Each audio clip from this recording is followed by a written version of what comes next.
Bonjour à tous, aujourd'hui on se retrouve dans une vidéo un peu particulière étant donné qu'il ne s'agit pas réellement d'un tuto mais plutôt d'une explication de comment j'ai réalisé les deux petits projets que je vais vous présenter.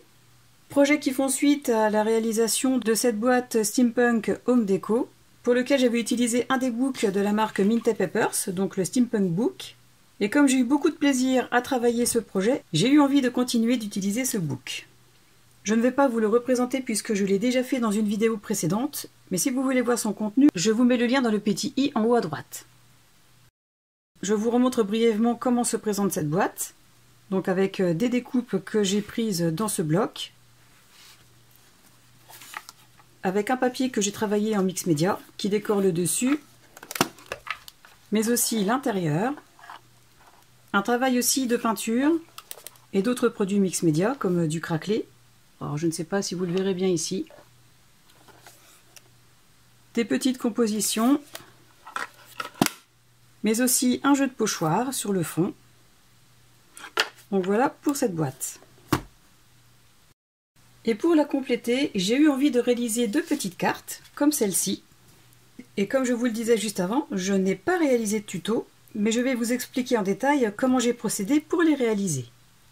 Pour réaliser les bases de ces cartes, j'ai utilisé du cardstock Craft Florence en 216 grammes. Pour mater le derrière de la carte, j'ai utilisé du cardstock Florence de couleur Bear en 216 grammes. J'ai bien évidemment aussi utilisé les découpes présentes dans ce book. J'ai utilisé ce pochoir de la marque Stamperia, qui provient de la collection Sœur Vagabonde in Fantasy World. J'ai aussi utilisé différentes mousses adhésives 3D, des cires et quelques matrices de découpe. Pour réaliser la base de ces cartes, je me suis donc basée sur la hauteur de la boîte puisque je voulais qu'elle la complète et je voulais surtout qu'elle puisse rentrer dedans sans raccrocher à quoi que ce soit. Donc ce qui est le cas ici. Les bases de cartes mesurent donc 21 cm sur 12 cm de haut et j'ai fait un pli à la moitié dans les 21 cm, donc c'est-à-dire à 10,5 cm. Vous pouvez constater que j'ai décoré l'intérieur avec ce pochoir. Et pour le faire, j'ai utilisé l'encre Coffee de la marque Stamperia et une brosse. J'ai tout simplement posé le pochoir à l'endroit voulu. J'ai récupéré de l'encre sur ma brosse et j'ai simplement frotté en faisant des mouvements circulaires de façon à déposer l'encre sur la base de carte. Je vais commencer par vous expliquer un peu plus en détail comment j'ai réalisé la première. Tout d'abord, j'ai coupé un papier qui se rapporte à une collection steampunk. Donc moi j'ai choisi un des papiers de ce bloc de la marque Mint & Papers. Alors c'est un vieux bloc, donc je ne sais pas si vous pourrez le retrouver quelque part. Et comme je l'ai depuis longtemps, eh bien je l'ai utilisé. J'en ai donc découpé un morceau aux mesures de la base de carte, mais de façon à laisser un liseré de 1 ou 2 mm tout autour. J'ai ancré les bords avec l'encre Coffee de la marque Stamperia et je l'ai collé sur la base de carte. Ensuite, avant de réaliser la composition avec les éléments en 3D, dans du cardstock Florence en 216 g de couleur Bear, j'ai fait quelques découpes avec des matrices de découpe que j'ai depuis très longtemps. Donc j'ai pris celle-ci et j'ai pris certains engrenages que j'ai là. Alors c'est pareil, ne me demandez pas les références de ces matrices de découpe car je ne les ai plus, ça fait tellement longtemps que je les ai que je n'ai plus les références. Je sais juste par exemple que ces deux-là sont de la marque Studolite, mais je ne saurais vous en dire plus.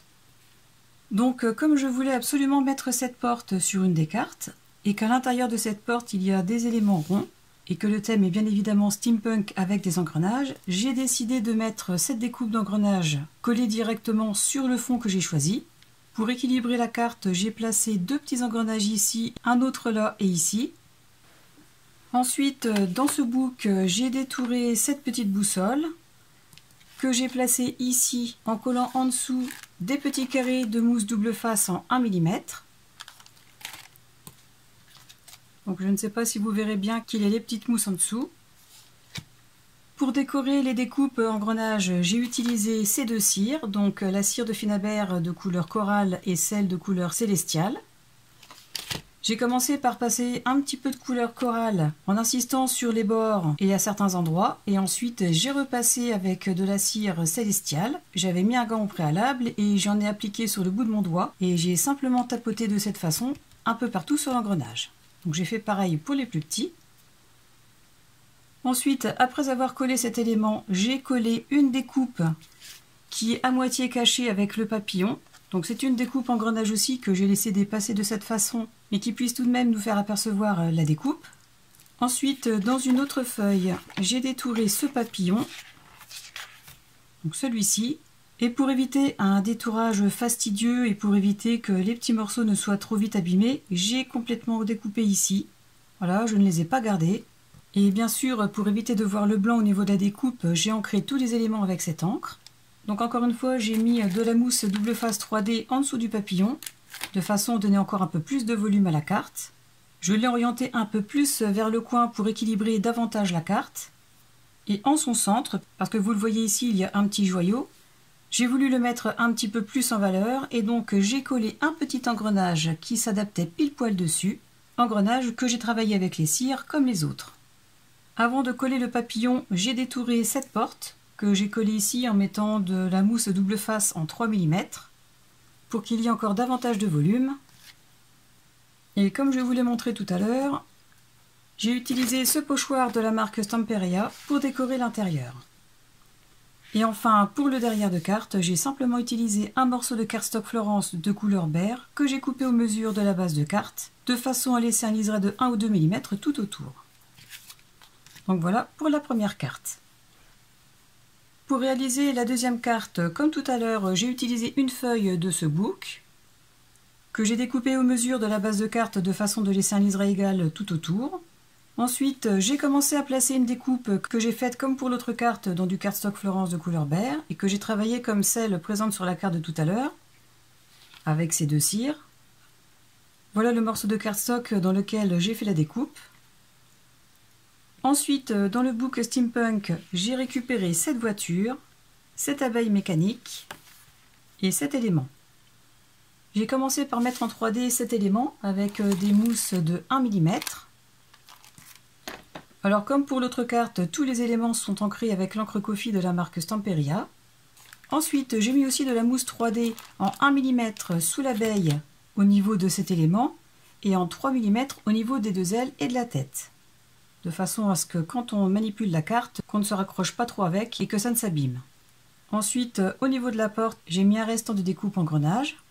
Et pour finir, j'ai mis des morceaux de mousse 3D en 3 mm à ce niveau-là, là où il n'y a pas d'éléments déjà collés en relief. Et j'ai superposé deux mousses en 1 mm, donc c'est-à-dire que j'ai fait une épaisseur de 2 mm au niveau de cet élément que j'avais déjà surélevé avec des mousses de 1 mm. Donc je vous montre comme ceci. Alors là, comme ça, on voit les mousses, mais quand on reçoit la carte et qu'on l'a en face de soi, les mousses ne se voient pas. Donc voilà pour cette carte. Et comme pour la première, j'ai aussi utilisé ce pochoir de la marque Stamperia en me servant de cette encre et de cette brosse. Et bien sûr, j'ai maté le fond avec un morceau de cardstock Florence de couleur beige que j'ai coupé de façon à laisser un liseré égal tout autour.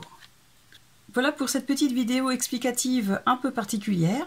Malgré le fait que cette vidéo soit un peu courte et qu'elle change complètement de mes vidéos habituelles, j'ai pensé que le fait de vous donner tout de même des explications claires et précises pourrait vous intéresser.